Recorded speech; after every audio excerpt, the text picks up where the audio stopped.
For me, I would say that the most important thing is to unlearn. I never assume I know. Let's say that I need to research about deep time. I even go to the very basics of what is time. And I go to the encyclopedia and I go into, I don't know what time is. So I befriend it again, I get to know it again. I rediscover it with the eyes of today. Because the eyes of yesterday, they already think they know. And there's no potential in that. Artists, we are visually literate people. We are also have the capacity to invent and speculate about something, to imagine. So when you take out that of the conversation, you really leave it without imagination. It's a civilization without imagination, a civilization without the capacity to see where are we going.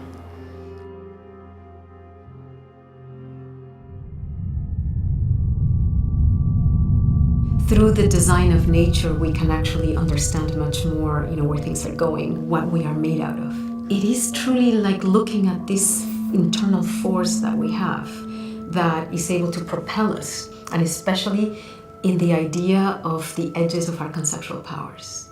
When you see the work, you will be seeing nature, looking perhaps much more at a system. Then the sound puts it in a place where you feel perhaps your own vibration, you feel your own sense of core. That nature can actually challenge your safety. I think creativity happens when you truly test the boundaries of things and when you push them to a point where you really don't know, when you're not sure, and imagination starts flowing. The edges of where we feel comfortable is where I want to be. When we feel too comfortable, we stop seeing.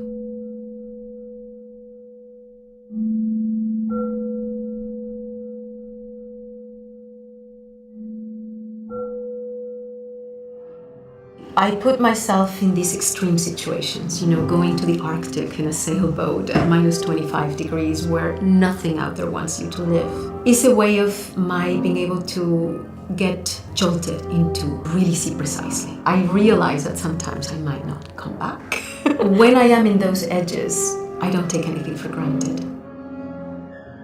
I also lose a sense of myself. I begin to not know.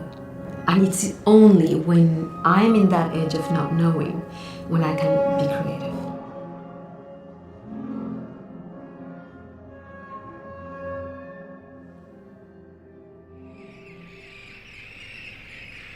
The most important project that we're doing right now, which is we are following the Arctic Tern, which is a seabird that goes from the Arctic to the Antarctic and back every year. It's a solo flight, and it is from the North Pole to the South Pole. The smallest of creatures are really a barometer of what's happening or what can happen to us as a species. Chasing this beautiful bird that sees the most sunlight of every creature in the world.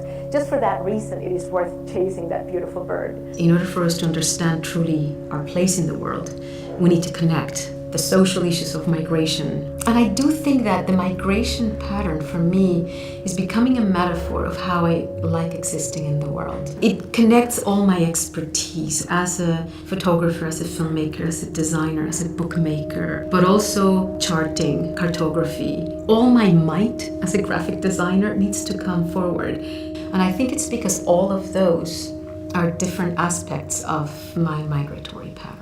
To me, I feel sometimes that I'm just scratching the surface on so many things and making work that emerges from the physical encounter, and I'm really meaning physical encounter with the natural forces that govern our planet, simply so I can understand much more my place within it.